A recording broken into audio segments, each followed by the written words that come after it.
No, she can't hear anybody else. What? You're in my. Hang on. And we're live on my channel. You did. Yeah. Julie has to share her stereo mix because we're all incoming. Oh, okay. Hang on then. If I turn this up. Sue. How are you? Does that help? For a minute. Can you hear everybody else now? I've changed my settings. Does it do it? Hi, Matt and Jenny. Hi, Deborah. Can you guys hear me and everybody? Can't hear anybody else except me. Oh, crap, what have I done wrong? Look back on this catastrophe I just heard. I don't know what it was, but it involved at least 2 cats and it was very loud. All right, don't do that. Hi, Scratch. I haven't seen you in a while. Where you been hiding? No way! Okay, they're saying they can hear you, but that you're quieter. Kelly, are you on my channel? You can hear me, but you can't hear anybody else. I'm streaming from my OBS, and they're all on my OBS, so you should be able to hear everybody okay. Hi, Joe and Jordan. Happy Saturday. Good morning, or good evening. Like Julie, it's a good evening over there, right? It is. It is, yeah. It's dark here. It is 6:10, and I'm really sorry we're late. It was completely my fault. Everybody else was on time. It was me that messed up. So I thought I was being smart by coming on early, and then I messed it up. So I won't do that. You're good, Julie. Things in technology, there's always something. Yeah, and it's when I'm streaming on my own, I know what I'm doing. It's when I go on with you guys.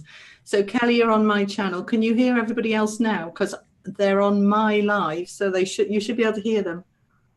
I think it's brilliant that you figured out how to live stream on your channel as well. Yeah. Yeah. So you're all streaming live at the same time to your own channels? Ransom can't live stream. No, I got banned. They didn't like me.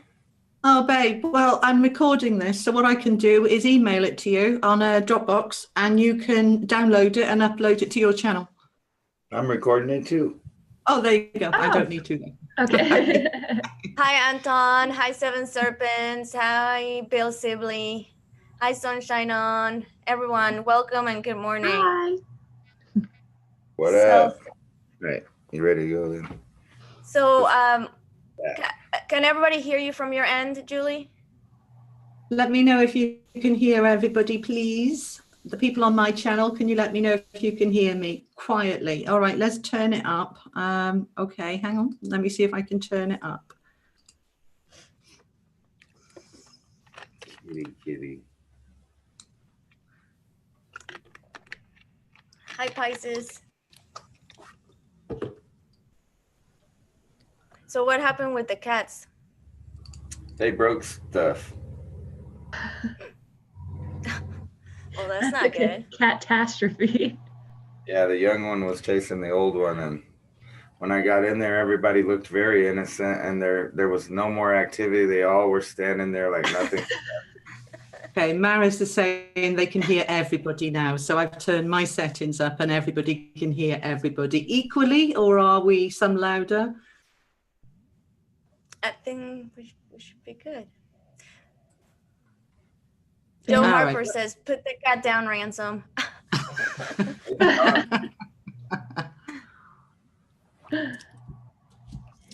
So we're going to be talking about, my volume is on max. Is it better now, Kelly? Can you hear better now? I puff, puff, pass, exhale. Okay, all right. So here everybody except Julie are extremely low in volume. All right, that's interesting. Okay, I've turned them up as high as they'll go. So I don't know what else I can do, guys. I don't know. I haven't been saying nothing. I don't know if my volume's up, I guess. There. I'm gonna let my dog in because he's scratching the door. I'll be. These animals today are very frisky, I've noticed. Weather change or what? Things are a little bit funky today, huh? A little bit wonky. You know, with the live streams and animals. I know what I could do. I can turn this on. I can expect visitors in the next couple days. It always goes in waves like that when the animals get all excited and you can feel a lot of high energy in the air. Then a lot of people will show up because they're out and active. Yeah. Yeah, absolutely. Like I won't have anybody knock on the door for weeks, and then boom, everybody together. It's like everybody's feeling the buzz. Yeah, there's still some very strange energy around, isn't there? Big time. Yes. Yes, there is. Yes. This was a very strange shift. I still haven't completely wrapped my head around exactly what's going on. But maybe that's what we can talk about today. You can help us out with that, Julie. Yeah, that's what we're going to talk about. So Ransom picked the subject. He said, let's talk about this energy that's been going on for the last couple of weeks. And, what we said we're going to talk about is negative energy and how to clear it. And we're going to have a bit of a discussion about it. And then I'll lead a meditation and an actual exercise to clear us and clear our energy. And that includes your home. So I don't know how many of you have seen my little video. And it's only a little short 5-minute one on cleansing yourself and your home. That's the instructions. And I said I would do a live meditation to actually sort of talk you through it. But let's discuss it first. I mean, how have you guys found it? How have you found the energy since the new moon? Like, It's like everyone else is feeling that. Actually, for me, I sat out all night and watched the whole thing outside. And I felt invigorated and like just brand new afterwards. But I have seen a lot of other people with some bizarre energy since. Well, I got up really early in the morning, and even the regular people that didn't know there was going to be an eclipse, it made me like think of, I knew exactly how people in the old world freaked out because people were out in the morning at the gas station right about 7 o'clock, and you could see this dark red moon above. And I even had a couple of people, telling me, oh, maybe Jesus is coming today, like they were tripping out. I was like, I don't know. I don't know. What about you, Anna? How have you found it? Actually, not bad. How do I explain this? I noticed the energy impacted other people a lot. Like, I can speak for my husband. Like that week where the moon hit, like he was completely a mess.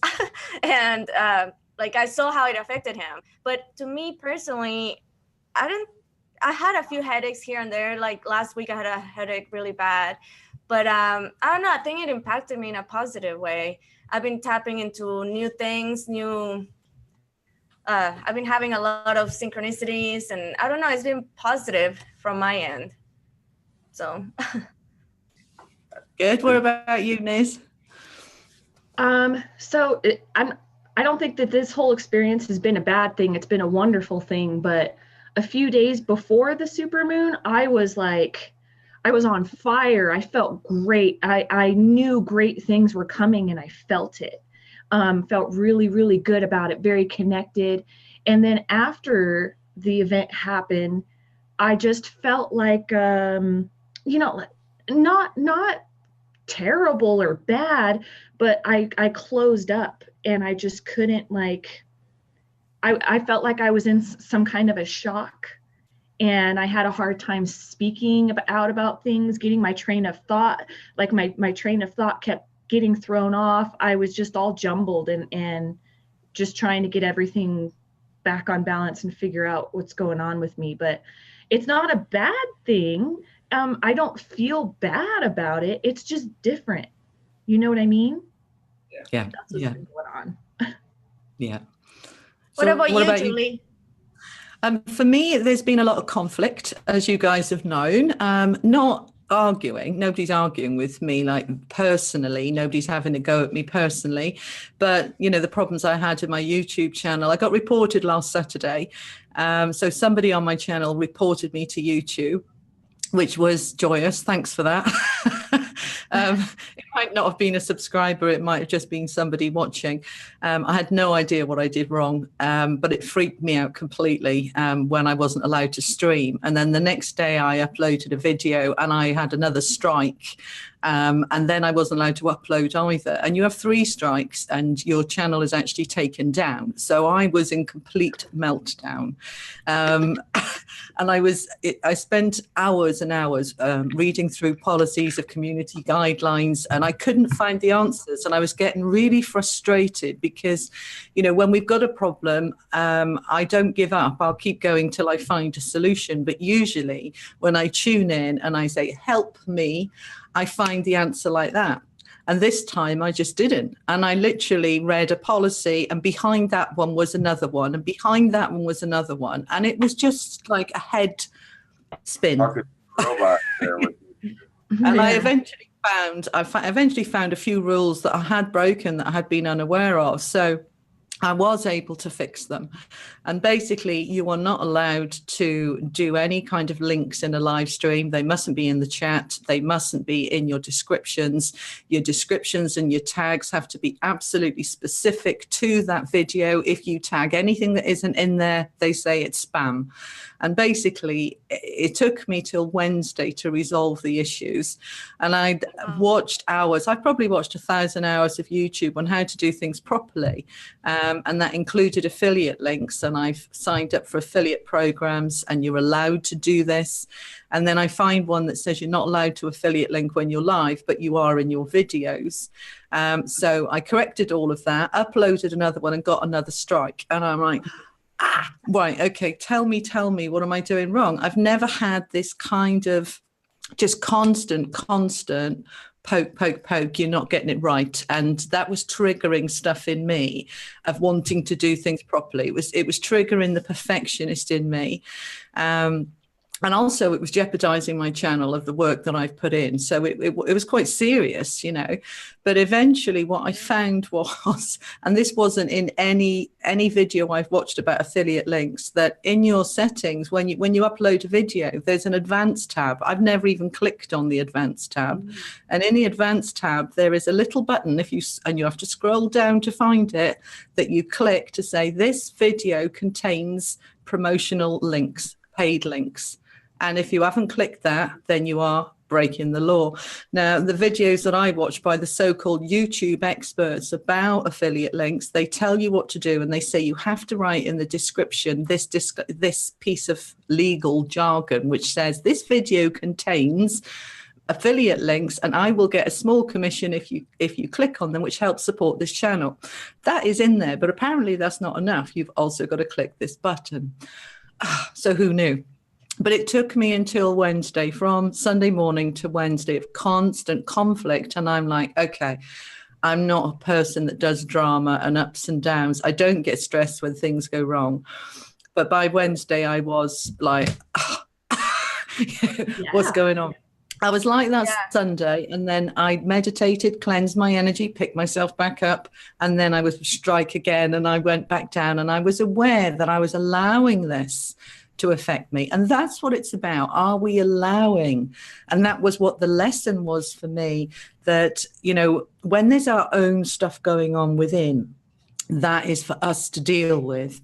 But when stuff is coming towards us from others, how much is it going to trigger within us to get stressed and to get negative? And there was a point on Sunday afternoon where Ransom and Davey, Expansion the Process, invited me on their channel because I couldn't stream live, and to support me. And it was really kind. And initially I said yes, but I was going down like that.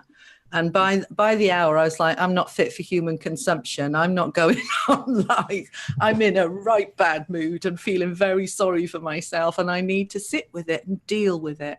And this is what these energies are about. And I dealt with it, came back the next day, fine. And then when it happened again, I'm like, no, I'm not going to let it get to me. But I had to go through these exercises that I'm going to do in the meditation to actually clear it. And it worked. So it's been a tough 2 weeks, you know, but I do feel, and in my weekly messages, I said by the end of this week, that energy is shifting away. By the weekend, I feel it's done. And we're in Saturday and I feel it's done.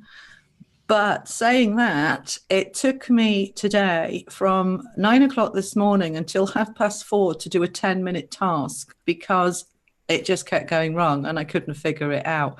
So for me, these blocks are still there and I need to clear them. And that task was about the competition I've run. I wanted to do it transparently to be able to pick a random winner.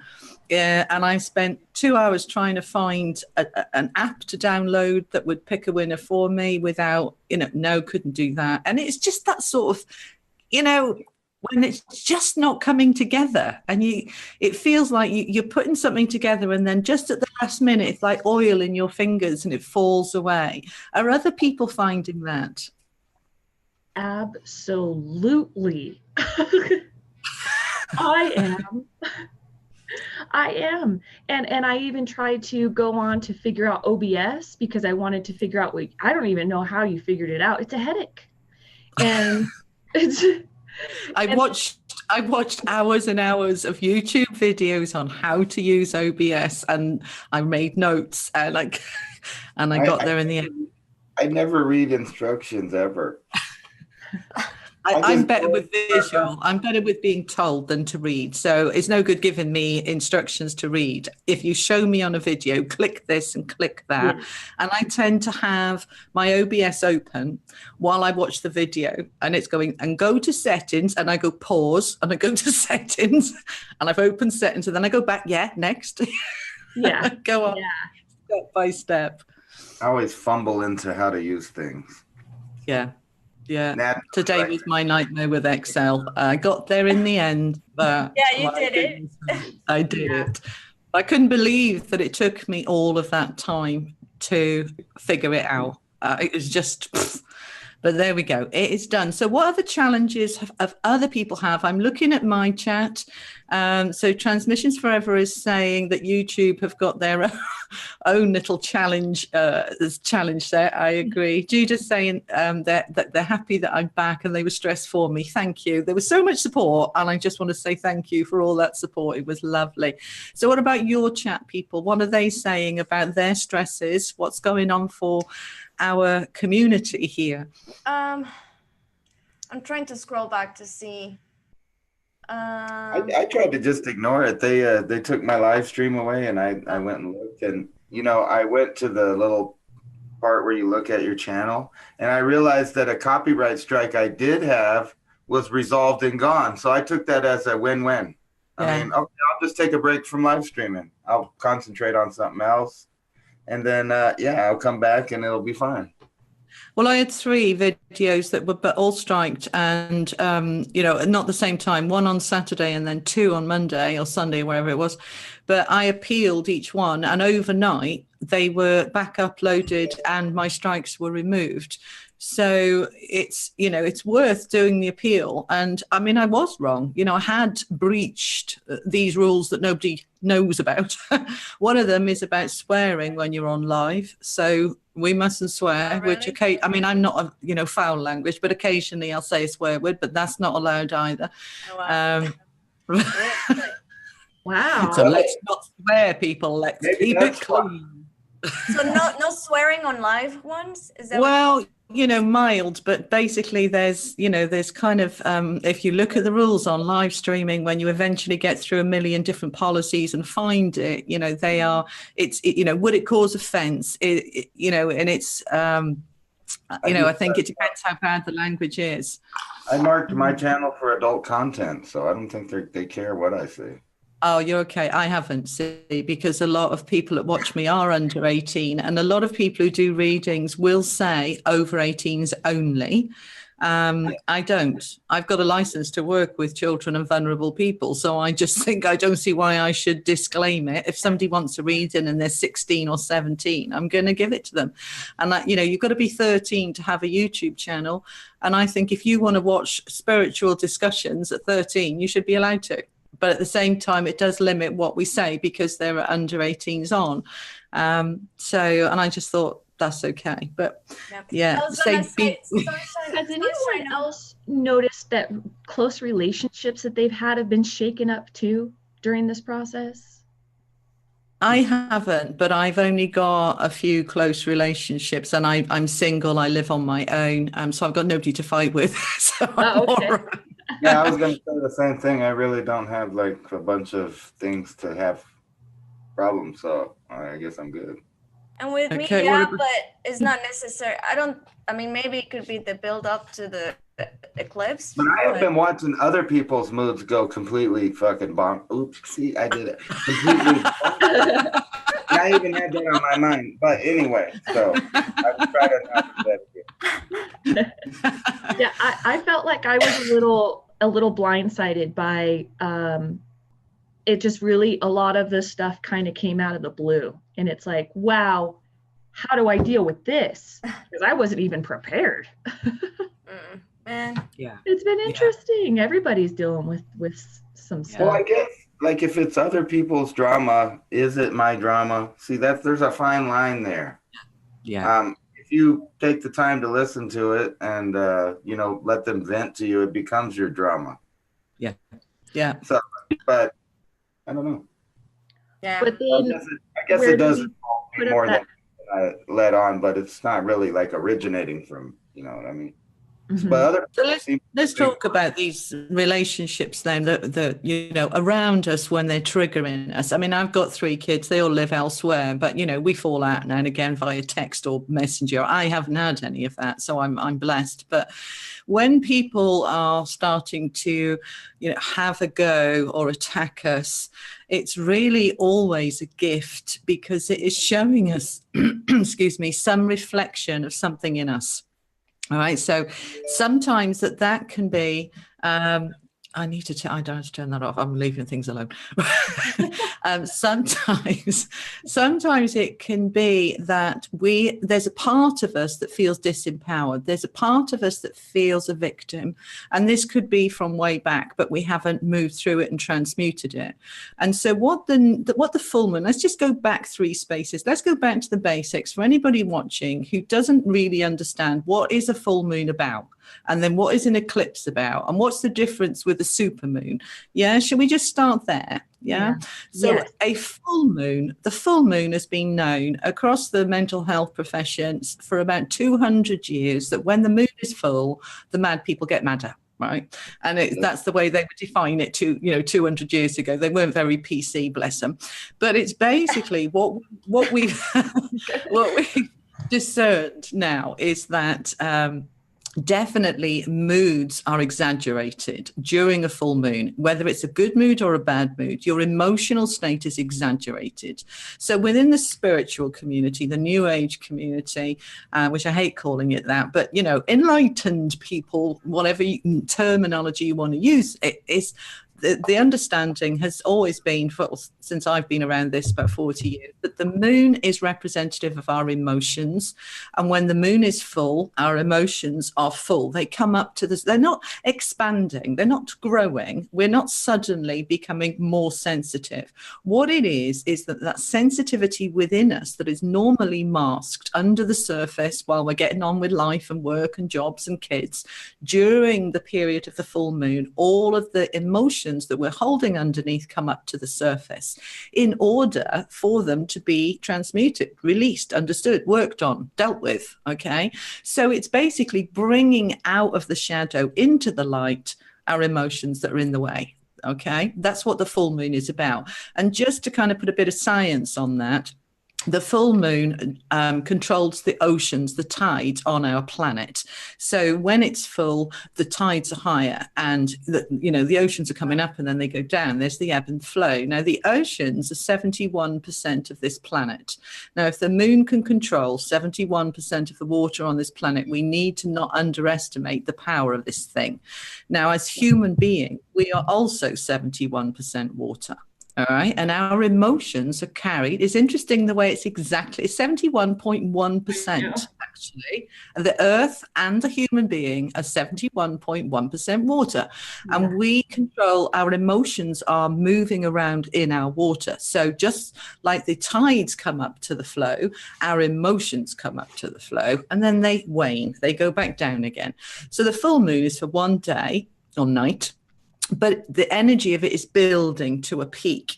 Okay. And the peak is the day of the full moon, and then it starts coming down the other side. So what we find is for 3 to 5 days, and some people feel it more than others, we will start to feel, say, 2 days before the full moon, us getting more sensitive, more emotional. It peaks on the full moon and then it comes back down. And we'll also find that women's cycles, their period cycles start to come into alignment with the moon as well when they are aligned within themselves. So all of that is what's happening on a normal full moon.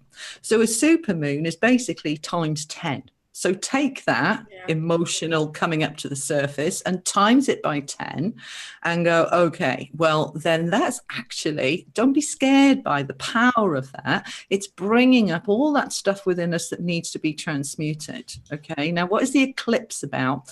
The eclipse eclipses out permanently, something that we don't want.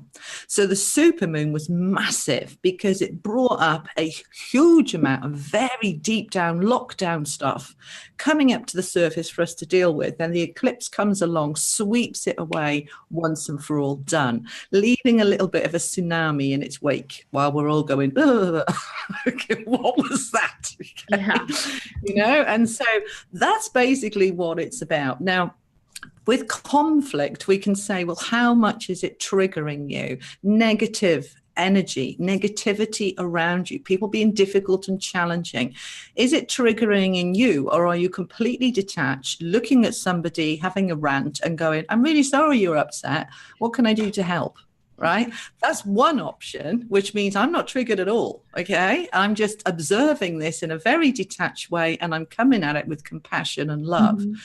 But if there's stuff within me that is unhealed, that says I'm not worthy, I'm a victim, everybody picks on me, life is bleep, okay, then we're going to react. So this person, let's take the same situation. Somebody's having a go, they're having an event, and I go, what are you talking to me like that for? Who do you think you are? Okay, now I am really reacting back. Now what that is showing me, my reaction, or I burst into tears and run away. Okay, that's avoidance technique. I mean, as a therapist, there are various defense mechanisms, and avoidance is a recognized defense mechanism.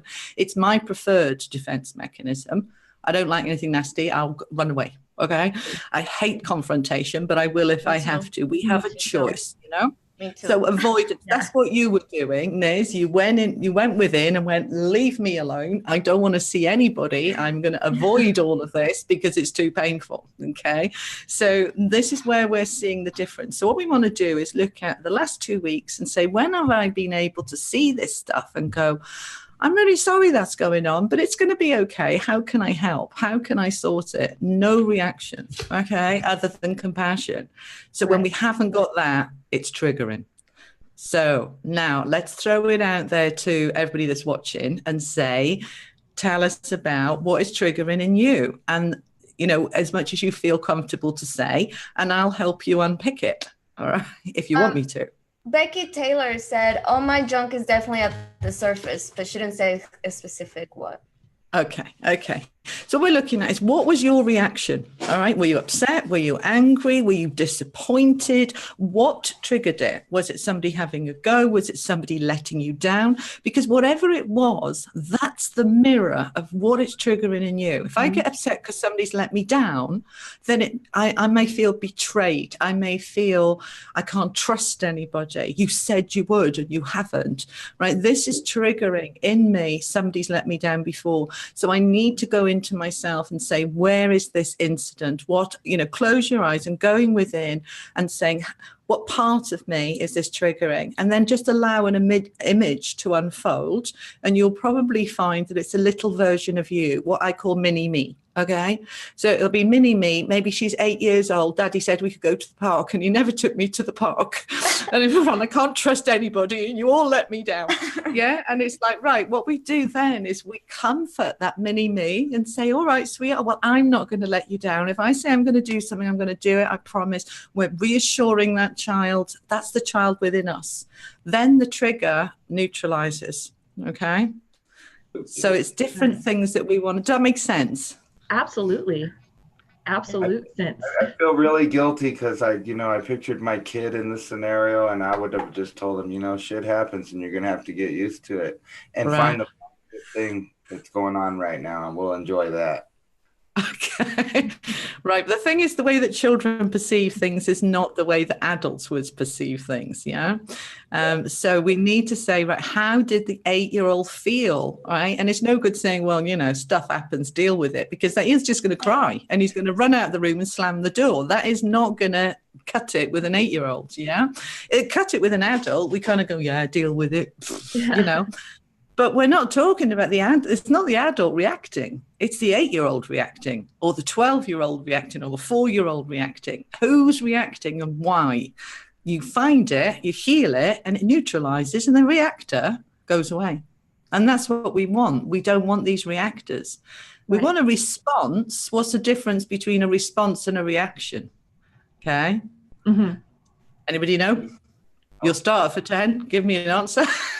Okay, no. Okay, a reaction is when you're reacting based off of a negative emotion or a trigger, but when you're responding is when you're actually objectively taking in the information and in a compassionate way and responding. Yeah. Perfect.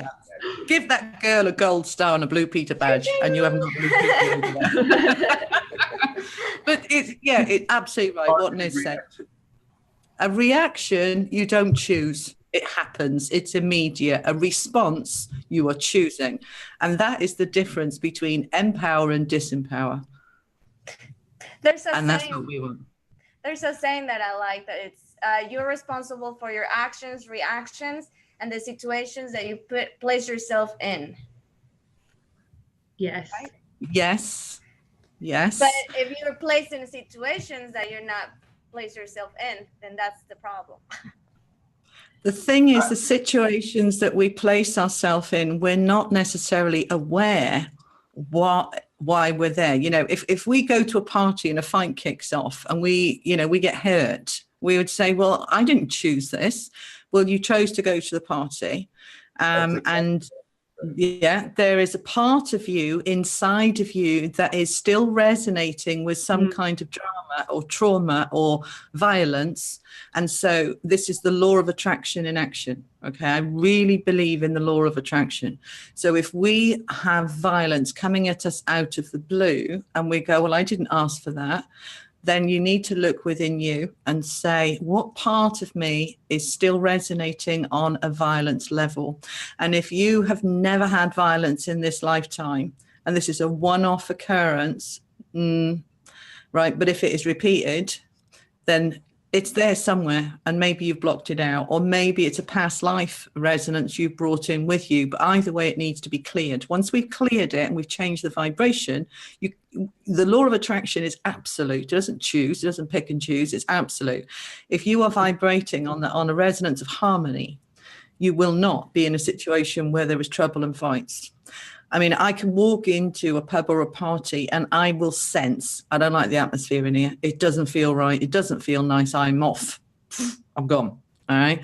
And I may hear afterwards, it kicked off. I'm like, yeah, I did the right thing going. When I was younger, I didn't listen to that voice. I'd be like, yeah, but I'm looking forward to this and my mates are going to be here. All right. And it's like, right, I listen to the voice. I've learned to listen to my voice and trust it. And then I haven't had any drama for years. So it's, what else are people saying, Anna, in your chat? I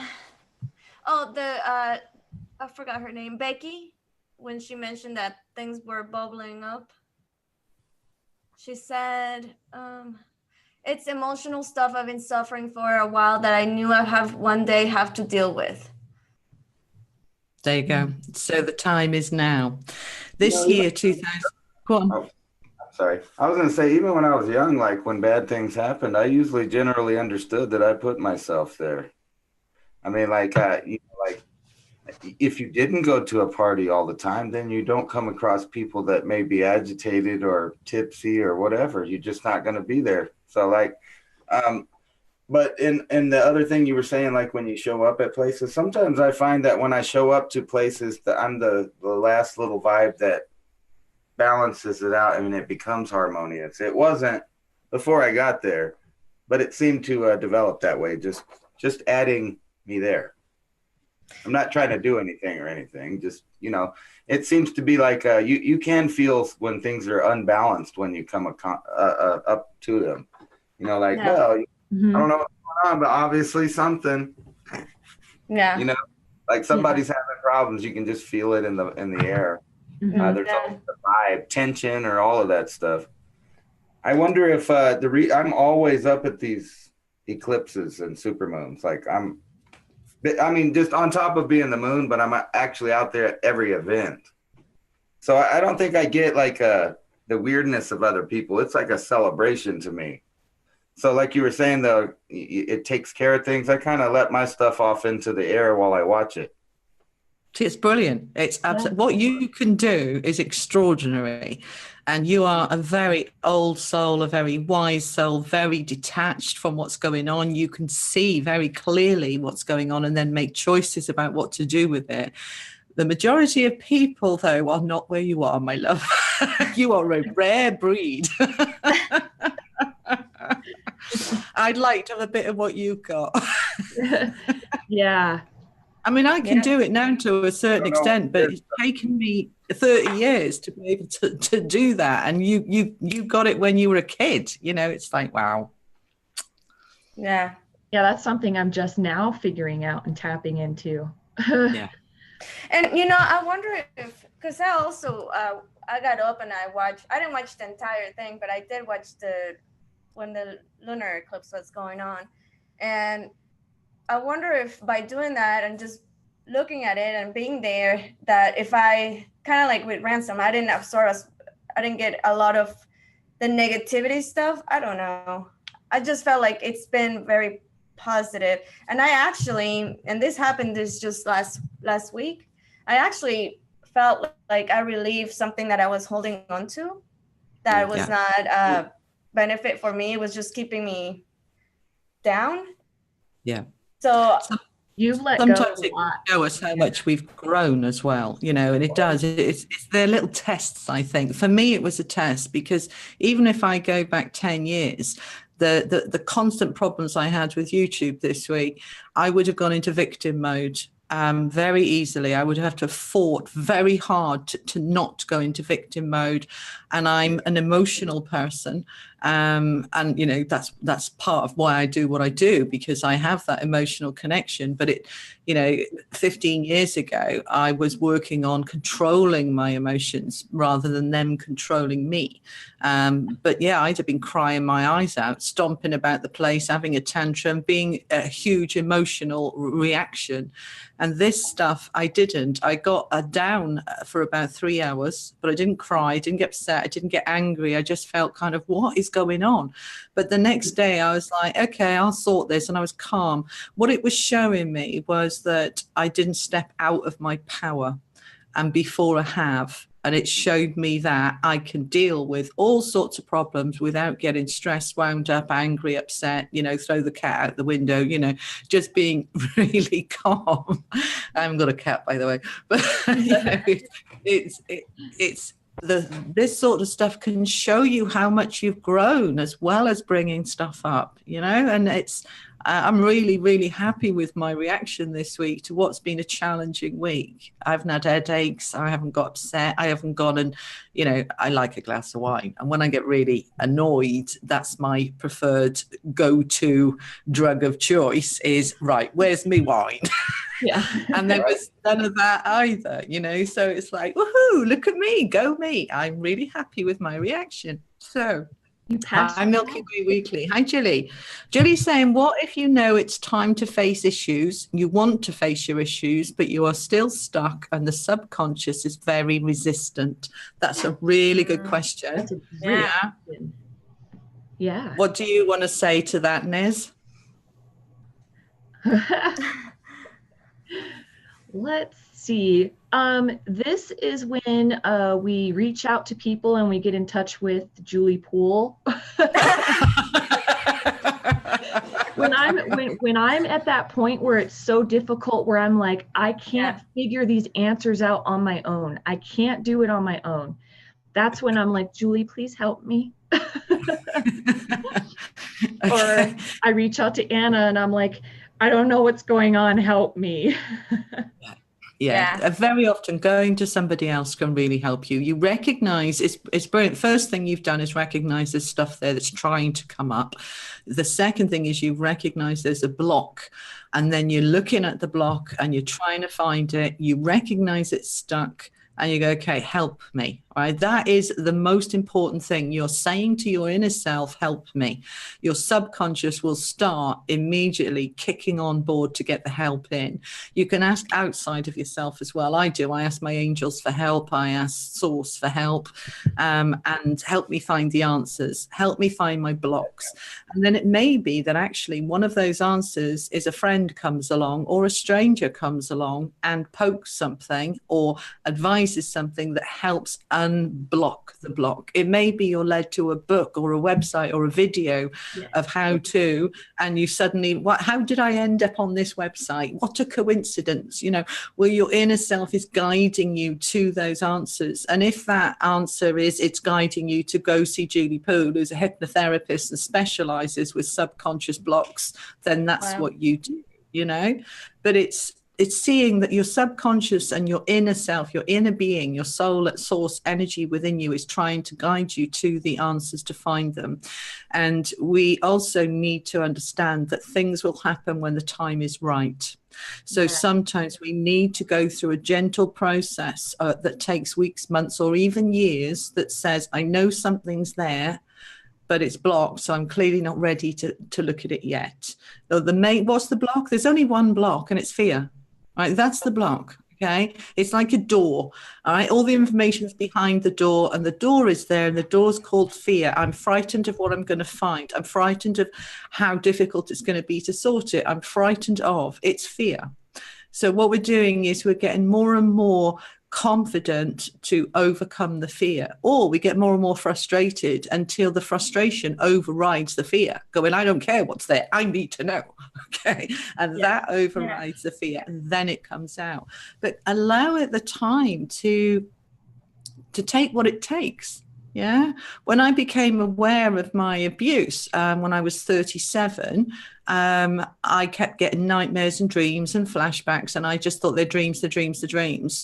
And they went on and on and on, and I was in denial. And so they kept going on. And then eventually the thought occurred to me, is this possibly me? And then there was, and then it's like, well, it must be a past life then. And then another block, because we're not wanting to look at these things. But eventually, and it took me about 5 months, and then I just thought, I need to know. So then all the information came. And then it was, right, okay, now I know what happened, but I don't know who. So then there was another block. And then what is the block? I was scared to find out who. What if it's my dad? What if it's my brother? What if it's, yeah? And that stayed there for about another 3 weeks until I got to the point where my frustration of not knowing was bigger than my fear. And then that smashed that door down, and I was able to see clearly who it was. And it wasn't any close family, and I was hugely relieved. It was a neighbor. And I'm like, oh, thank God for that. But I had to get to the point where I said, it doesn't matter who it is. I don't care who it is. I have to know. So that desire is stronger than your fear. Do you think by you avoiding it and trying, you made it actually work yourself out even more worse than what actually the reality was? Yeah, I think in a way that served me, because the worst reality for me would be that it was my father or brother or grandfather, and it wasn't. So I think I'd worked up into the worst scenario so that my subconscious could say, whoever it is not going to be as bad as you think it is. And so then that again takes away the fear. It's not necessarily the best way of doing it, because you're catastrophizing. You're allowing your fear to build up and up and up and up and up. When actually, if we could just look at that door of fear and come at it from a heart and say, surely it's better for me to know whatever it is. Surely it's there because I'm seeing this door, I'm seeing this block, because clearly I'm ready to see and acknowledge there's a block, which means I am ready. I'm ready now. So let's just dissolve the door. I also think that we underestimate the power of giving the universe and our higher selves permission to help us.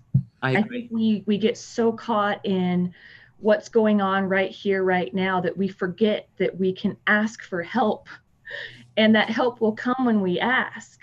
Yeah. I always end up forgetting that. And I get to the point where I'm dropping to my knees before I'm at the point where I'm like, I'll do anything, just help me, you know? And then finally it's like everything unlocks and synchronicities and it's magical. It's such a magical experience when that finally happens. The reason that there's that delay, all right, like today, it took me 7 hours to do a 10-minute task because my brain just didn't compute what I was meant to do. Okay. Yeah. And I asked for help repeatedly. And it wasn't happening. I was getting bits, try this video, try that, look here, look there. But when I, like you, got to the point where I'm like, oh God, please help me. Now, what's happening there? My passion is behind it. My power is behind it. My intention is behind it. I'm not asking half-heartedly. I am going, I need this information now. And then it happened. You know what I just heard with both of you say? Whenever you asked for your higher power, the key part was is that both of you agreed to do whatever it took. So, but before the higher power ever helped you, you've already acknowledged and agreed that you need to help yourself. Yes. You said, I'll do anything for this to happen. That means that you're willing to make it happen yourself. And you know how that's a famous saying that, whatever your higher power is, God, whatever you want to call it, he helps those that help themselves. Yes. Yeah, I agree. But I mean, Abraham Hicks says, I follow her a lot, that when we're trying to manifest, it's, we go through a process of manifesting and there are several steps to it. And asking is obviously one of them, but it's not just enough to ask. Our intention needs to be behind it. We need to feel passion behind it. If we're half-hearted, yeah, that would be nice. Yeah, I'll have a bit of that, thanks. It's not going to happen. We have to come at it with that passion. And that's why when we're asking for help, it doesn't happen until we're on our knees. Well, we don't have to be on our knees. If we go into the first time we asked for help with the same passion that we did the 10th time we asked for help, it would have happened quicker. So let's put the passion in the beginning. Yeah. Yeah. And froze for a minute, huh? Another thing that you might have, Julie said that, there was a really key thing in there, and that's to understand that sometimes, things just happen when they're supposed to happen. Mm-hmm. And for some reason, and I know other people can't do this because they have anxieties and worries about the future or the past, but there's something inherent in me that always knows that it'll be fine. Don't worry, I'll have food when I'm hungry. I'll have drink when I'm thirsty. And for some reason, that's always happened. And part of it is knowing that I'll help myself if I have to, extra than just existing. I will do what it takes to help myself. Well, that to me is when we end up, when we start to lose our trust and our faith in the universe and in our own power and in ourselves, then we try to control everything that happens in our lives to a fault, because we've lost that faith that things are working. We're working in tandem with things to make stuff happen. It's not just us doing it ourselves. It's just about learning how to open up to it and learn how to work with it. Yeah. Yeah, I agree. I'm just looking at some of the comments. I mean, it's completely spot on points that, one of the things you said there about, you need to know what you can and can't do. I know my limitations of how much I know and I can do. I know, for example, that I'm a basic level on Excel and I'm more advanced with Word. I know I struggle with some of those things. I know that my experience, my skills are limited. However, that's me as a Julie Poole brain. But in my subconscious is the universe, and the universe is the library of everything with all knowledge. And if I go into my subconscious with enough power and passion to say, pull me the Excel file that's the expert's guide, I will suddenly know what to do, or I'll be led to the right videos with the answers, which is what happened today. Yeah. So I kind of separate myself, if you like, that I know what I know, but what do you guys know, and help me bring that to me. And then it comes. So we are co-creating together. Yes. Yeah. So it's not doing humble me, I'm thick, but it is saying, how much do I realistically know myself, and when do I need to step out to the universe and go, help me? Yeah. Because sometimes we think we know more than we do, but most of the time we think we know less than we do. Yeah. And it's kind of right. Know that we can realize we don't know anything. Yeah. I'm gonna have to I'll be back. My dog, I'm going to put her in her crate. I'm sorry. That's all right. No worries. Okay, darling. No worries. Shall we catch up with some comments? Are you live, Liz? Have you got your chat out to see what your comments are saying? I do. I'm not live on my channel, but I have Raven Wolf's chat. Okay. Let's see here. So I've got Litty asking, is it the same for wanting to connect to higher consciousness? Yeah, it is. It doesn't matter whether you're connecting to the universe, to God, to your angels, to your inner self, your unconscious, your higher self, your soul. It's all about intention and asking. Would you agree, guys? Oh, yeah. I absolutely agree. And when you believe in it, it's like that's the key to make your wishes come true. Like, I know it seems silly. I always think of Disney, you know, the dreams that you wish will come true. Yeah.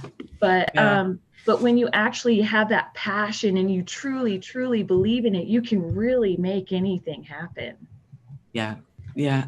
Renaissance Woman's got a lovely point. She says, every morning I write to myself for the day. I think that's brilliant. Loads of the masters suggest that we start our day with gratitude, because that puts us in the attitude of gratitude, and that's going to allow more stuff to flow to us to be grateful for. So we start our day with gratitude, and then, write in a letter to yourself, even if you're doing it in your head. Dear Julie, what would you like today? Oh, I want the sun to shine. It's going to be a wonderful day. Everything's going to flow really beautifully. You're setting the intention for the day, and the law of attraction is going to bring you your intention. That's where really you get up, you get up in the morning, stub your toe, and the day started off wrong. I got out of bed on the wrong side, and your whole day goes from bad to worse, because you've attracted the law of attraction to be bringing more things to be annoyed about and frustrated about and limited about. So it's a lovely idea to write to yourself every morning. Yeah, for the day. What do I want for day? It's a great idea. Yeah, I like that. Make plans, but don't have expectations. Yeah. Yeah, we talked about expectations last time, didn't we? And I was saying expectations are here and the actuality is usually here. And this gap in the middle is called disappointment. Right. Yeah. So, we can hope for the best. And I wouldn't say expect the worst, but, that we're trying to say, I want the best day I can possibly have. So we're not going to say it's going to be a fantastic day. It's going to be the best day that I can have. And then there's nowhere to somewhere. What's that? Murphy, he's around the corner somewhere with his law. So I always expect things and prepare for things, and then when they happen, I never feel too disappointed, because you half-ass expected to deal with that scenario. And I try to never let the negative things are going to happen in life get you down from the positive part of it. That's like, even when I was like telling my kid, like, there is disappointment, but look, there's this though. There's an alternative that is good. So, you're making out on one end, and you got to remember that sometimes. That's right. And it's brilliant, because, we've also got to teach our kids and ourselves how to deal with disappointment, because life isn't perfect, and we're not perfect. We're the best versions of ourselves that we can be in that moment in time, but we continue to evolve and grow into even better versions of ourselves, which means there's less and less to be disappointed about, but there will still be some disappointments. So when we go back to the point of tonight's chat, was all about the last 2 weeks has brought up for people emotions. Some of us have avoided people and withdrawn into ourselves, and that's okay. Other people have shut down and shut out and disappeared, and that's okay. Other people come forward and they want reassuring and they want holding and cuddling, and that's okay. Whatever your mechanism is, it's okay. But it's saying, look, all of this stuff that goes on, it's not about negative energy. There is only energy. It's us who discern. It's us who judge. Is it positive or negative? The universe will just say it's the energy vibration that matches you. Yeah. You know? So own it. You know? Own it. Yeah. It just is, Nizz. I knew you were about to say something, and I was like, "That's right. It just is, Nizz." If I didn't make you forget your point by doing that to you, I'm sorry. No, actually, you didn't, because now that we're talking about all of this, I was interpreting what was going on with me as negative energy. But the reality, like after we were talking about how we react to things or respond to things, I should actually be proud of myself, because my relationships around me were shaken up, but I was able to amazingly emotionally detach and see the whole situation for what it really was, and be able to see the whole truth of the matter. And I saw even where I made my mistakes. Yeah. And that's actually a good thing. Yeah, it is. It was maybe bad, but no, okay, this is good. What I'd like to do is change the terminology of what we call negative emotions. Yeah. Let's call it something else. Let's just say these are the emotions that are, our shadow side. They are trying to come up. What do we want to call them rather than negative emotions? They're teaching emotions. They're trying to be released. They're little bottles of pop trying to get out and go fizz into the universe rather than inside us. Yeah. You know, they're not negative, even if it's fear or trauma or shame or blame. These are not negative emotions. Each emotion was created in the moment of that event. And that at the time was the appropriate emotion for that event. So the event has passed and left the emotion in its place. And emotions don't have a sell-by date. They'll sit there like a little bottle of pop, fizzing away. And because they are negative emotions, which I don't want to use, but they one a lot makes us feel good and one lot makes us feel bad. That's how simple it is to discern whether they're positive or negative. But let's just say, look, these were experiences. The events passed, left the emotion in its place. The full moon comes along trying to bring up all those little bottles of pop to go out. And while they're coming out, it can feel uncomfortable. I mean, most of my clients are crying or when they're releasing their bottles of pop. It's minutes. Well, it's not even minutes. It's usually seconds, and it's gone. Yeah, wow. I make people cry for a living. It's fine, and they will always go, "I'm really sorry," and I'm like, "Don't be sorry. Here's the tissues. Carry on. Just blow your nose, cry it out." Let it go. Let it out. And once it's gone, every single person, and I don't know how many I've worked with now, 2,500, 3,000. It's a lot of people, and they all say the same thing. I feel so much lighter. I feel calmer. I feel more in control. Yeah, because when we've got all those emotions in us, we're not in control. The emotions are controlling us. But most of the time, we put a lid on it quite nicely till the full moon comes along, or somebody comes along and gives it a good poke, and then it goes. What was that? So you just made me have a thought. Is it possible to bottle up the positive side of stuff? And people bottle up negative. I can't just save all my good vibes for just like one night and have a big, like you said, the soda. No, we can't. And it's why do we only bottle up the negative ones? Because we've been taught to do that, right? It's not a natural state of being. If we go back to a 2-year-old, who will feel every emotion in the moment to an extreme, level, right? But they feel everything, good, bad, and indifferent. And what happens is the event happens, they have an emotional response, it's generated in the belly, and then it comes up through the heart and out through the mouth, right? Or the eyes, but it comes up and out, and it comes out through the body. And they will just express. 2-year-olds don't hold grudges. They don't repress, suppress, and deny. They just feel what they feel because there's no judgment. That's who we truly are. There is no judgment. We just are, right? We don't say, is this good? Is this bad? Is this okay? Is this not okay? We just are. And then the parents come along and say, that's allowed, that's not. That's allowed, that's not. We teach our children judgment. By the time we're 5, we've already got a handle on this. Right, that we're not allowed to throw ourselves on the floor in the middle of the supermarket and have a tantrum, that we're not allowed to go hitting our brother or sister or mum or dad because we're angry.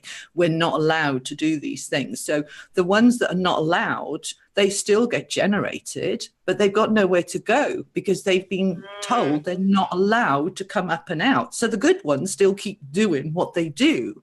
But the bad ones, they still come up to the chest, the heart, which is where we then judge. Ooh, that one feels bad. I'm not allowed bad ones. Ooh, push it back down. Yeah. So it goes back down. So all the good ones are coming up and out. So the belly, I imagine it as a ball, like a balloon, right? That these bad ones go into the balloon and the balloon gets bigger and bigger and bigger until it's ready to go. Okay. Mm-hmm. And that's what I would call then depression, anxiety, a breakdown, right? Because it's just gone bang. Right. What we want is to empty the balloon by nice and gently. Let it out. Yeah. Okay. Letting it out safely. And the balloon goes. Not me. I'll be one of those ones that whistles. I like that. I was going to say something about that too. It's funny. Okay. Right so now. I know that there's another problem that other people in the community have related to me about. So I thought maybe I would ask you during this stream, is that there are people who are like the people pleasers. It's that fear of rejection, I think. Yes. Where like I tend to over apologize for things. Because of, or if I feel like I've done anything to mess up something between me and someone else, I feel like I've ruined that relationship and they're never going to want to talk to me again. That's true.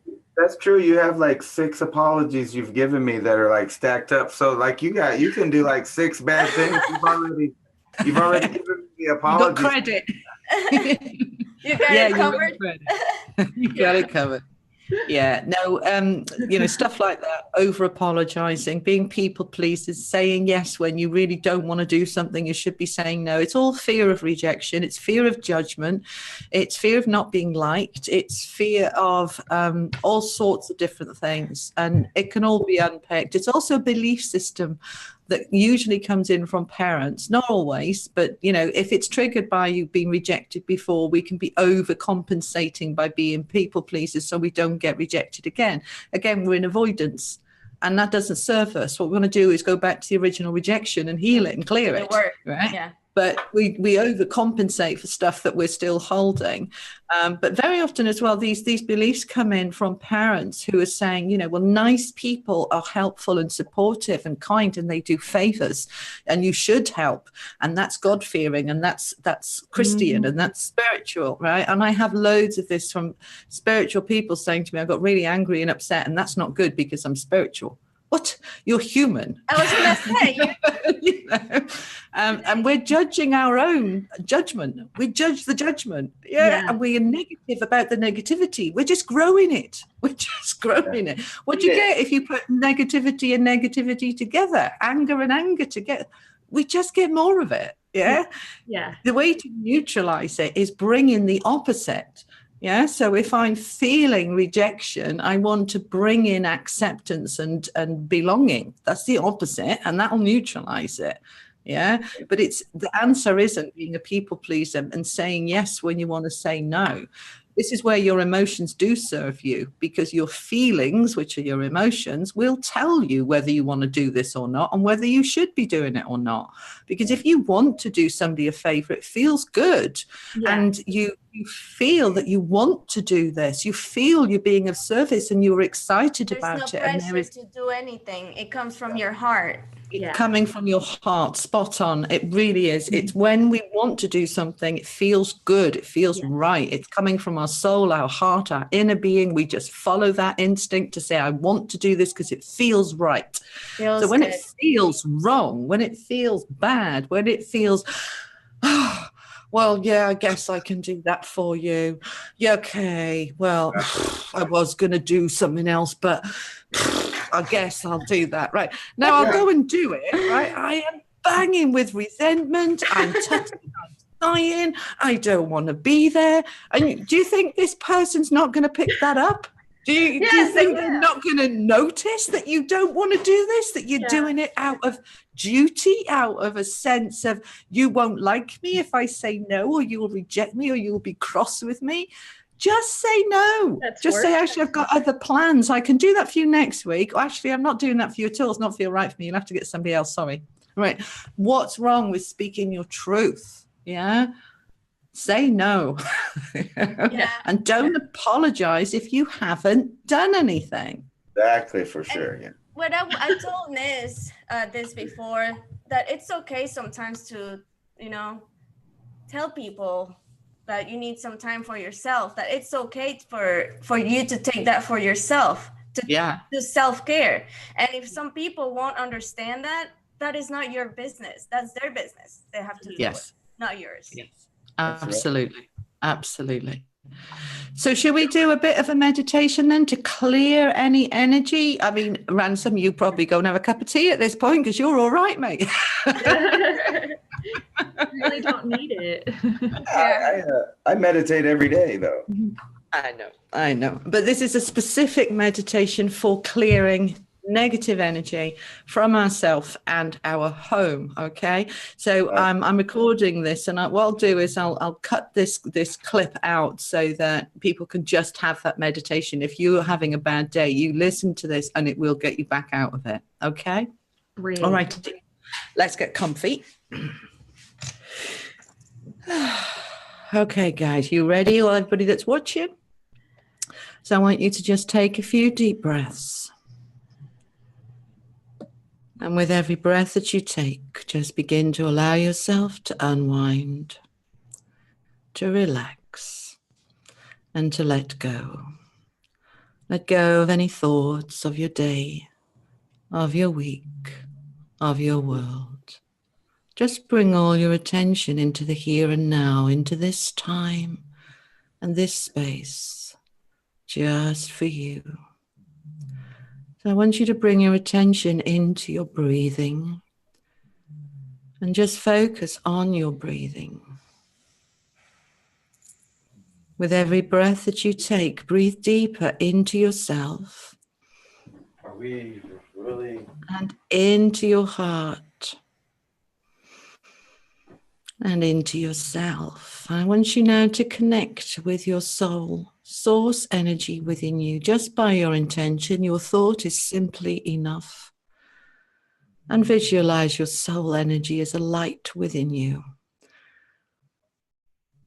And having connected with yourself, you can now allow yourself to connect with your subconscious, your body, your mind, your energy field around you, every part of who you are, bringing it all together in one, a oneness within you.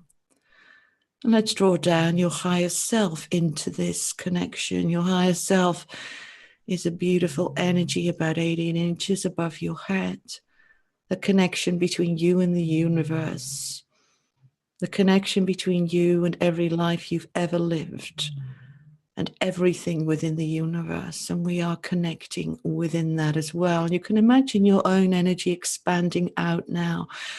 And we want it to be 2 or 3 feet above your head, encompassing your higher self and your energy field all around you. And we're going to go down about 2 feet below your feet.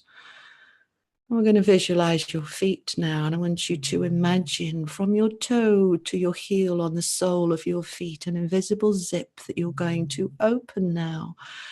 And out of that open zip are going to start to spread down your roots, spreading down into Mother Earth, whose permission we have to do this. And you're going to allow your roots to go deeper and deeper, as deep as you want them to go, and feel them spreading out as well, going out and down. And as they travel, connecting with the earth and the layers of the earth and the depth and the power and the love of the earth. And then when you feel they've gone as deep as you want them to go, I want you to find an object there just right for you to wrap your roots around and connect to ground to anchor to. That may be the roots of an old tree. It may be the roots of many trees in a forest. It may be an enormous crystal or pyramid or a rock. Whatever you feel is there for you. Imagine your roots wrapping right around it now, grounding you strongly, powerfully. And as you do, you connect with that object that you imagine in your visualization, because whatever you see is right for you right now. And another time you do this, you may see a different object, and that's all right. So whatever you imagine now is right for you. And as you connect to it, I want you to feel that energy of the thing you've connected to. And you're going to allow your energy from your roots to merge with its energy. And you're going to draw that energy into your own roots, and you'll feel a tingle, an extra surge of energy coming up now, coming up and into your own roots. You're going to draw it up, drawing it up through your roots and into your feet, and coming up through your legs and coming up into your base chakra, the root chakra. And you're feeling yourself now really grounded, really anchored, really strong and powerful and safe and secure. You are now connected and grounded. You are connected below and within. We're now going to connect up. So through your higher self now, I want you to feel an energy force going up with the power of your thoughts, going up to the universe, to source, to the universe, connecting up to everything now within the universe that feels right for you. So I connect to source, to God, Mother, Father, God, Creator. I connect out to the universe and the planets, the multiverses. I connect out to the angels, whatever you want to connect to that feels right for you. And feel the power of that connection now, drawing down like a funnel, coming down through your higher self into your crown, coming down through your third eye and down through your throat and into your heart. And let it go down, all the way down now to your base chakra, connecting and merging with the power of the earth. And you're connected above and below and within, and you are the light. And you are the power. Now we set the intention of what we want. We want to cleanse and clear and balance our energy and everything around us. So I want you to just set that thought out now to the universe for a cleansing, clearing, healing, powerful energy to come down through that funnel down. And we're going to feel it coming down now and over your head, first of all, not through, over. And it's going to come down and over your energy field. And it's going to soak in. I want you to visualize this as a color. Whatever color you imagine it to be, it's a healing, cleansing, clearing, powerful color. It has come from the universe just for you, to help you. It is filled with love and light and strength. And it feels lovely. Let it soak into your energy field now. And any darkness within your energy field is negative energy. And that light is going to simply absorb it, transmute it, transform it, neutralize it, and feeling it all the way through your energy field as far as your skin, the outer layer of your physical body. And for some of you, I'm seeing the dark energy within your energy field soaking downwards to the earth, and the earth taking it. But it is leaving your energy field, and you'll feel your energy field just lighten and brighten as if somebody's just turned the sun up. And that feels good. You'll feel yourself being able to stand a little taller as well. So we've cleared the energy around you. We're now going to bring it into you to clear the energy inside you. So I want you to allow it to come into you in any way it wants to. You can breathe it in. You can allow your skin, the biggest organ in your body, to absorb the light through the pores of your skin, through the shafts of your hair, and through all 7 of your chakras, coming in through the crown, the third eye, the throat, the heart, the solar plexus, the sacral, the base root chakra, coming in, soaking into you. And underneath you, it's soaking into your roots and coming up via your roots. It's coming into you any way it can find to get into you. And it's starting to wash through you. Now, if there's a lot of negativity there, it'll be too much for it to neutralize it inside your body. So instead, it will act like a magnet and draw it out. Draw it out of your body into your energy field, and that'll get darker, and then that will soak down and into the earth. However you want to do it now. Feeling all, because you are setting that intention. I am releasing. I am letting go of all energy that is not love. I'm letting go of fear, frustration, all negative energy. Everything that doesn't make me feel good can go now, can just be neutralized, transmuted, transformed, let go. Until every part of your body, allowing it to soak into the cells and the space between cells. Feel it soak into your organs, clearing out, flushing out, cleansing out your heart, your lungs, your liver, your kidneys, every part of you being cleansed and cleared. All right. Now, this may take longer for some of you and shorter for others of you, and that's all right. We're just going to sit within that light for a moment, and those of you that have finished doing you in your energy field, we're going to move on to the room that you're in. Please be aware that what you feel is an energy field coming off you and soaks into everything around you, the chair you're sat on, the curtains, the floor, the bed you sleep in. So we're now going to expand that light out into the room around you. This is the cleansing, healing light. We're going to push it out into the 4 corners of the room that you're in. We're going to push it down to the floor and up to the ceiling. We're going to allow it to absorb and neutralize every single bit of negative energy in the room, out of your couch, out of your chairs, out of your cupboards and drawers, soaking it out and neutralizing it. I want you to imagine this now as a light that's beginning to push through the room and out through the bricks of the walls, out and up through the ceiling, and up and out. If you have an attic above you, it's going to go out and through the attic and out through the roof tiles. We're going to take it down into the foundations, in the foundations under the floor you're in, and we're going to push it down and out through the foundations all the way to the earth. And then we're going to move that light into the room next to you. And we're going to move it through every single room. And when we go into the kitchen, we're going to imagine every cupboard opening and the light moving into every cupboard, going down the plug hole. We're all the way down the drains, clearing everything out. We're going to take it into the bathroom. We're going to take it down the toilet basin, down the bath plug hole, the sink plug hole. We're going to take it into everything and out. We are cleansing and clearing every room. We're going to go into the bedrooms. We're going to open the wardrobe doors. We're going to see that light flushing through and out everything.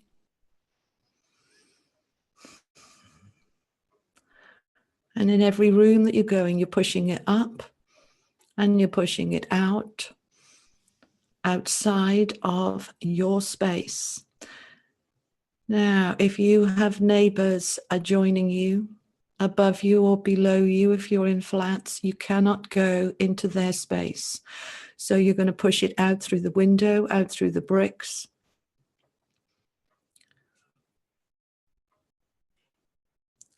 You are not allowed to go into anybody else's space, but you are allowed to do all of your space. If you have people live with you who are adults, you are not allowed to go into their bedroom. You'll find the light will stop at their bedroom because that is their space, not yours. But you will be able to do all of the shared spaces and all of your own spaces. And if you live in a house where you have an outside, you can push it out into your garden, your yard, going into your garage, your sheds, going into your driveway, into your car, flush it through the car, cleanse your car. Everywhere you have been, you are cleansing and clearing. And you can go as far as your boundary wall, your boundary fence. You cannot go into a neighbor's garden, but you can go into shared space. So you can do the pavement outside, you can do the road outside. Anywhere that is shared space, you can do that too. And when you have done that and everything within your space feels done, you simply intend for a blessing to be placed on your home and your space, and that space to be filled with blessings and love and protection and light. And you can imagine a dome of light being placed over your property to protect it from further energy coming in. You are setting the intention that your home is protected of all negative energy. See that dome across your front door and back door. Anybody that comes into your home with negative energy, the negative energy will be left at the door. It cannot come into your space.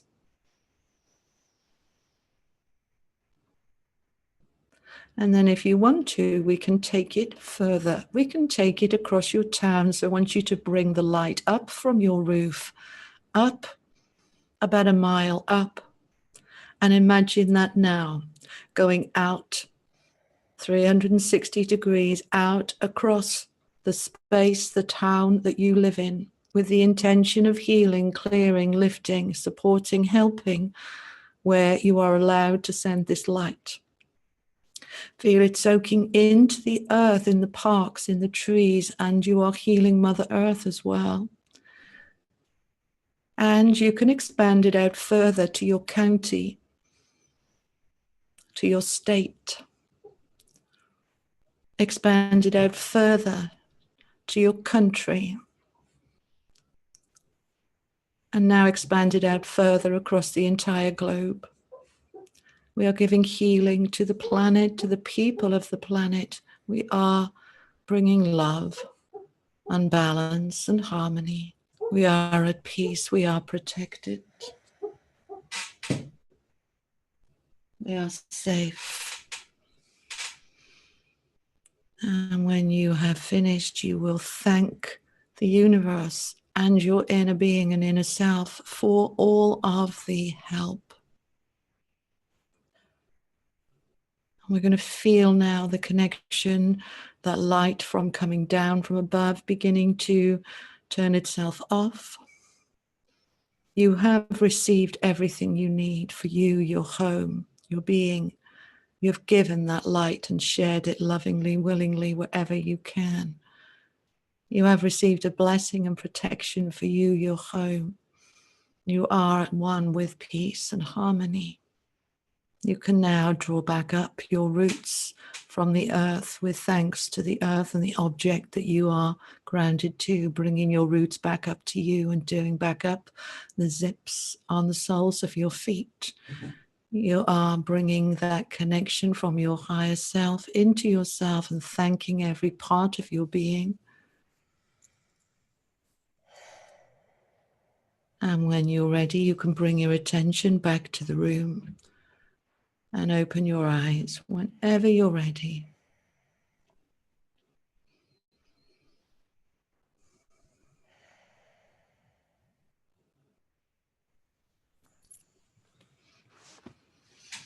All right, people, how was that? Wonderful. Oh, wow. I feel a little lightheaded, actually. Okay, just feel grounded, feel your feet, feel your body in your body. Just say to yourself, I am grounded. Okay, That's the exercise that I do. I used to do it once a week. I don't do that anymore. I do it when I need to do it. All right. So I did it on Monday because I felt negative and heavy and vulnerable, and that immediately lifted. I do it when I've had visitors to stay if they're not in a good place. Okay. And I make sure that my home is protected because I have clients come in with their baggage and I don't want them leaving it here. I'm bringing it out of them. I don't want it in my room. I want it out of my house. Okay.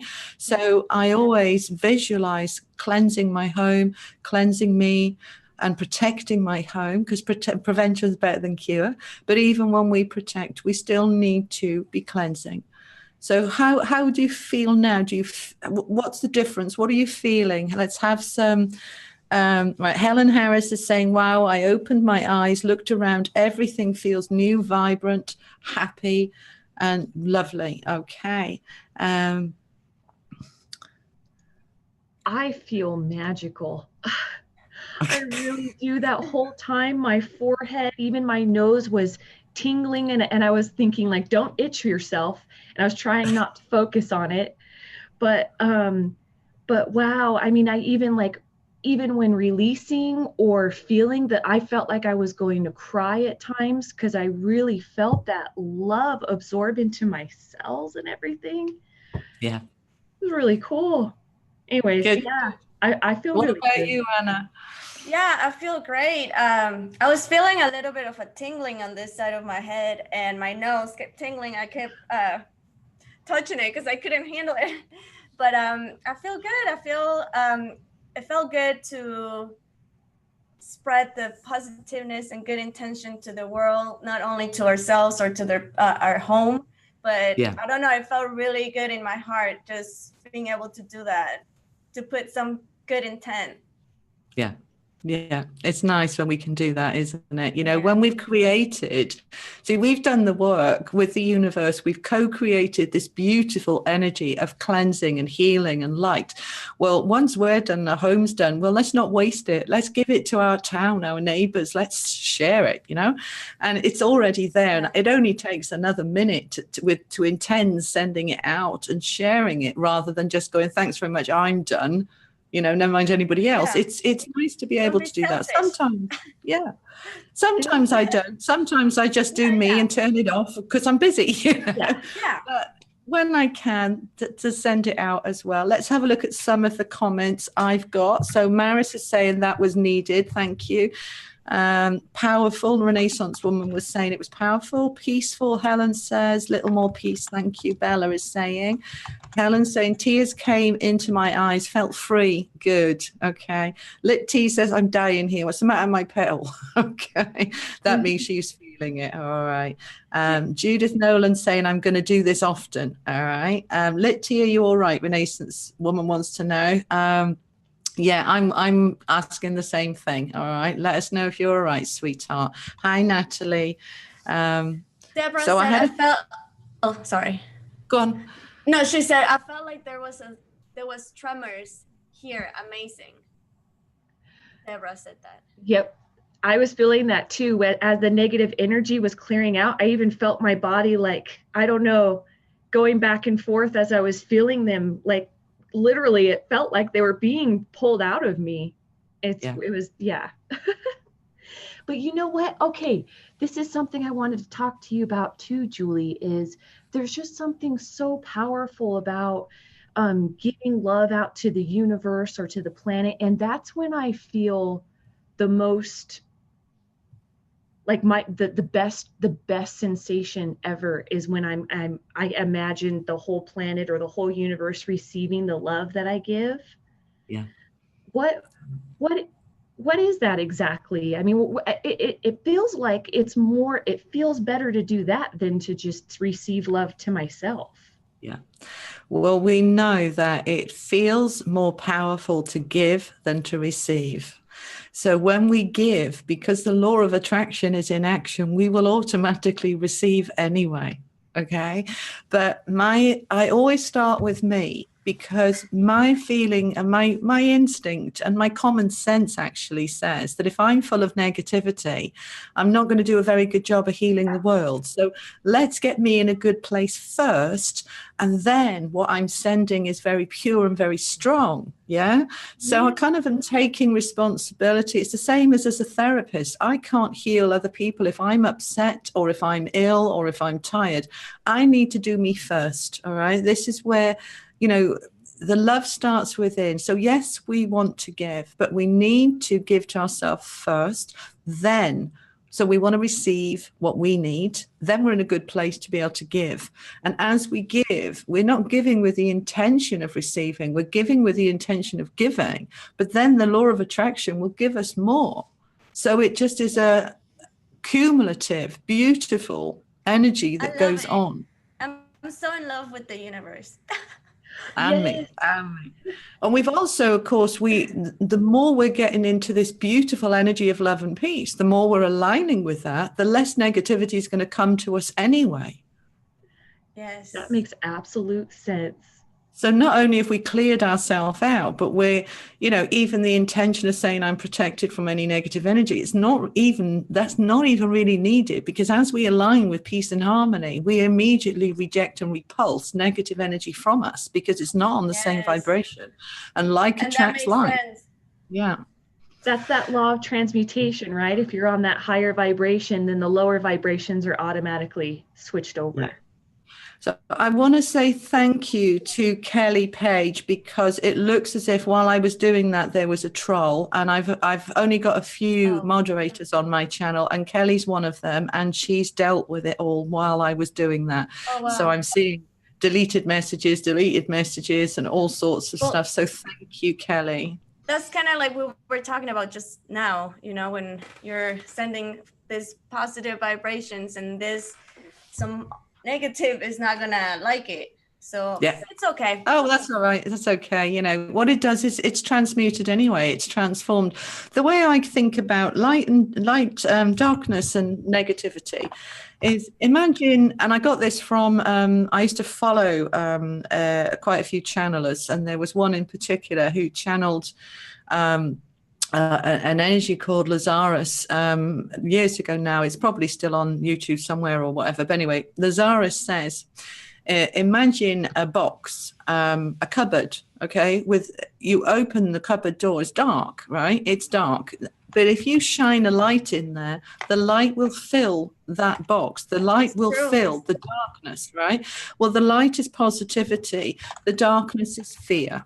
So as you shine the love into the fear, you can't, the light lights up the box. The light will always transmute fear. It will always win. There isn't a battle. There is no such thing as a battle. You put light into the darkness, and darkness goes. And that's the way it is. So, we think the same thing about fear and love. When we put love into fear, it immediately goes. It's not about, well, I've pushed it away from me, so it's going to be annoyed with me now. It's not there. It's gone. There's nothing to be annoyed with you. The negativity we've just transmuted is gone. So a lot of people you'll see, particularly on YouTube and some of the channels, they love to get into the fear thing about negative energy and negative entities, and they're all going to get you. That is just fear mongering, and it actually creates a vibration aligning you with fear and attack and things coming to you. We don't want that. So what we've transmuted is gone. We're in love. There's love all around us, and love is all around you. It's everywhere I go. It's in my fingers and toes and all that stuff. All right. So I hope that's helped. We've done an hour and a half. Have we? 7:45? Yeah, we've done an hour and a half. Apologies to everybody, including Anna and Nizz and Ransom, for me being late. And for you guys, I messed up the live stream. I've advertised the live stream that lasted literally 3 minutes and closed. And people then had to try and find their way to the new live stream without a link. And I'm really sorry for those of you who missed it. I've learned a lot about how to make this work. I do know how to live stream on my own. It's this kind of doing it like this. It's a little bit more complicated. But to my knowledge, we're the only people doing this that are actually live streaming to simultaneous channels at the same time. You'll see lots of people on YouTube who use Zoom, but only one person, the person whose Zoom channel is going to their channel. The rest of them are recording it to be able to upload to their channel, which means that we can only have one lot of chats. Whereas when we're doing this simultaneous, you know, there's my people on my channel talking to me and asking questions. We've got Anna's talking to her and asking questions. You know, all four of us could be live at the same time and having a real community going on. And it's lovely because it increases the power and the strength. It's beautiful. Yes. So I love it. I do want to say that Ransom had to go, so he want to apologize. But yeah, no problem. All right. So somebody, I can't remember who it was, somebody said, could we do another one on dreams where we all discuss dreams and what they mean? So perhaps we can sort that out for next time. Yeah, that will be fun. Okay. Yes, definitely. Thank you, Julie. Thank you, Nizz. And thank you, Thank you to everybody for joining us. Yes, okay. thank you, everyone. You Bye. guys have a good weekend on Saturday. Yes, and thank you, you guys. This was so needed. I had a lot of reality checks that made me realize that everything that's happened is a lot better than I thought. So Well done. I appreciate you guys. Thank you. We're on you're this very together. welcome. I love you all. Okay.